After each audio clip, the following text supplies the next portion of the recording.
Interview की तैयारी की सीरीज में हमारी आखिरी पर ये सबसे अहम वीडियो आपके लिए हो सकती है। इसमें हम बात करने वाले हैं कि बातचीत करते समय किन बातों का ध्यान रखें, ड्रेसिंग सेंस कैसा होना चाहिए। इन सभी मुद्दों को लेकर हमारे साथ आज बातचीत करने के लिए मौजूद हैं former civil servant AK Srivastava sir. Sir बहुत स्वागत है आपका। धन्यवाद। सर सबसे पहले मैं आपसे जानना चाहूँगी, इंटरव्यू देते वक्त हमारे अंदर घबराहट बहुत ज़्यादा होती है, तो इस चीज़ से कैसे लड़ें? बहुत आपने अच्छा सवाल किया, क्योंकि कई बार घबराहट के चक्कर में हमको जवाब आता रहता है और हम नहीं दे पाते या गलत जवाब दे देते हैं।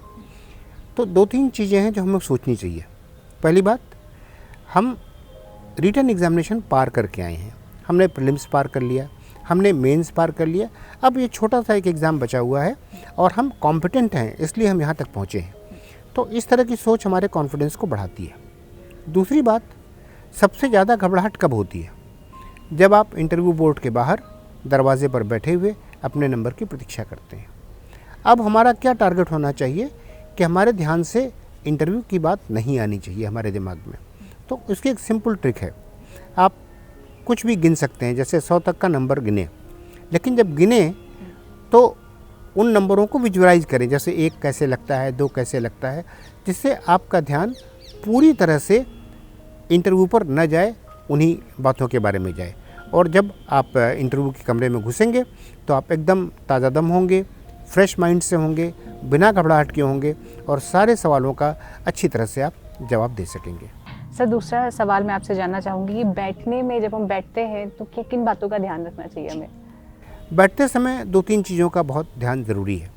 जैसे आप कमरे में घुसेंगे, एक कुर्सी है रखी हुई है, तो कुर्सी को हमें खींचना नहीं चाहिए। जहाँ कुर्सी है हम पहले वहाँ बैठें और बैठने के पहले हम सैल्यूटेशन या गुड मॉर्निंग, गुड आफ्टरनून समय के हिसाब से, और अगर लेडी मेंबर हैं तो पहले गुड मॉर्निंग मैडम, फिर गुड मॉर्निंग सर्स, ऐसे करके उन्हें संबोधित करें। जब हम बैठते हैं तो हमें इरेक्ट बैठें, दोनों हाथ हम कोशिश करें कि हमारे थाइस पर हों और एक हाथ पर हम दूसरा हाथ रखें, जिससे घबराहट के कारण हमारे हाथ शिवर न करें, कांपे नहीं। किसी भी हालत में हाथ हम ऊपर रखने की कोशिश न करें। और हमारी जो आँखें हैं वो बोर्ड मेंबर की से आई कांटेक्ट में होनी चाहिए। जो आदमी सवाल कर रहा है, जो मेंबर, उनकी ओर देखें, लेकिन अगर आपका जवाब लंबा है तो आप बाकी मेंबर्स को भी अपने आई कांटेक्ट में ज़रूर कवर करें। सर जैसे आपने बताया कि अगर जवाब लंबा है तो आई कांटेक्ट का ध्यान रखें, पर बेसिकली हमारा जवाब कितना बड़ा होना चाहिए और कैसे फॉर्मुलेट करें इसे? अब हम यहाँ से शुरू करें कि हमारा इंटरव्यू होता कितना बड़ा है। लगभग 25 से 30 मिनट का अगर हमारा इंटरव्यू है और कई मेंबर्स होते हैं, तो निश्चित रूप से वो चाहेंगे कि 10 से 12 सवाल हो जाए। यानी मेरा कोई भी उत्तर 1.5 से 2 मिनट से बड़ा नहीं होना चाहिए, क्योंकि उनके सवाल करने में कुछ समय लगेगा, कुछ हमें समझने में लगेगा। तो हम जब फॉर्मुलेट करते हैं तो पहले हम 30 सेकंड पॉज करें, सवाल को सोचें, कीवर्ड्स को सोचें और उसके उत्तर को हम 1.5-2 मिनट के उत्तर के तौर पर, यानी 5 से 6 लाइन के उत्तर के तौर पर हम फॉर्मुलेट करें। सर भाषा बहुत ही अहम होती है, भाषा पर कैसे ध्यान दें हम? इसमें 2-3 चीज़ों को हमको देखना चाहिए। पहली बात, सेंटेंसेस जो हमारे हैं वो सेंटेंसेस सिंपल सेंटेंसेस होने चाहिए, बड़े लंबे लंबे वाक्य नहीं होने चाहिए, क्योंकि वाक्य अगर लंबे होते हैं तो हम जो कहना चाहते हैं वो हम नहीं कह पाते, मेंबर्स तक वो बात नहीं पहुंच रही है, और मेंबर्स तक जो बात पहुंचेगी असेसमेंट हमारा उसी पर होगा। तो सिंपल सेंटेंसेस रखें, सिंपल लैंग्वेज रखें, उच्चारण पर हम बहुत ध्यान दें। और मोबाइल से, जैसे मैंने पहले भी आपके पिछले वीडियो में बताया था, जब रिकॉर्डिंग करते हैं तो सुनते समय ये देखें कि पॉज हमारा सही है कि नहीं, एक्सेंट हमारा सही है कि नहीं, उच्चारण सही है कि नहीं, क्योंकि कई बार उससे डिस्ट्रैक्शन होता है। सर आपने बताया सिंपल सेंटेंसेस रखें, लेकिन कभी कभी क्या होता है कि हम बताते कुछ है और बोल कुछ जाते हैं, तो इसकी प्रैक्टिस बहुत ज़रूरी है। प्रैक्टिस में किस तरह से ध्यान रखें चीज़ों का? प्रैक्टिस में सबसे ज़रूरी ये है कि पहले तो हम इंटरव्यू की एक रूपरेखा बनाएं अपने डाइफ के आधार पर, मुद्दों के आधार पर, और उसकी प्रैक्टिस करें। मेंटली उन क्वेश्चंस का आंसर फ्रेम करने की प्रैक्टिस करें।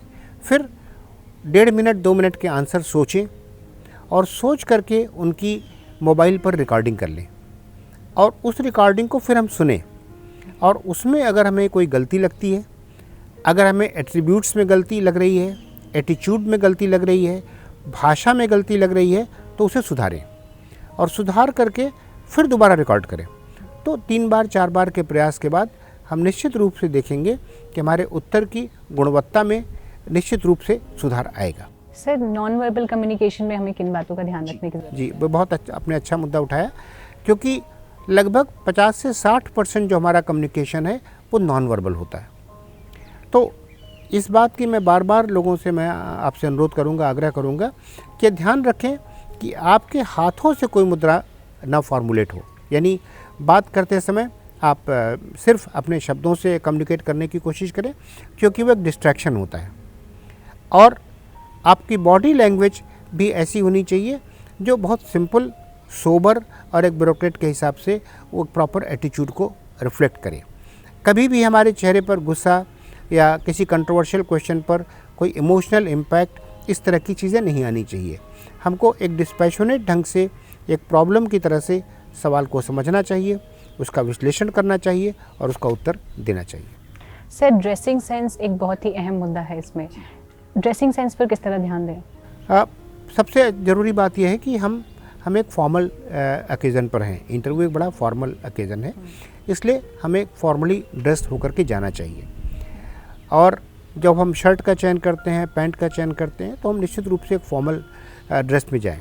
विशेष रूप से लेडीज़ के बारे में जो महिला कैंडिडेट्स हैं, ये प्रश्न उठता है कि साड़ी या सलवार सूट, इस तरह की बातें खड़ी होती हैं। तो मेरा सुझाव यही रहेगा कि जिसमें आप कंफर्टेबल हैं, चाहे साड़ी हो या सलवार सूट हो, लेकिन वो एक ट्रेडिशनल कॉटन या इस प्रकार के ड्रेसअप होना चाहिए। फिर ज्वेलरी मिनिमम होनी चाहिए।